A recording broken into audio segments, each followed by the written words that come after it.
Dobrý deň prajem. Dneska pár viet k cesnaku, ktorý nám tuto krásne rastie.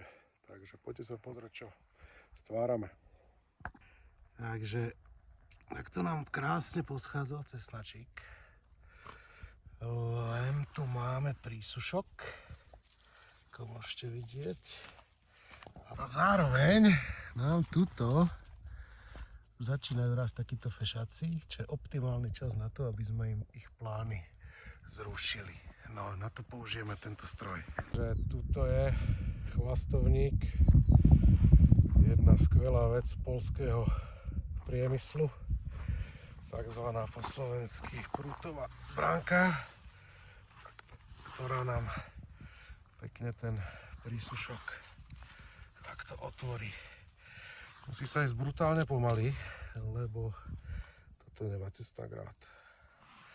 Takže toto už je pobehané.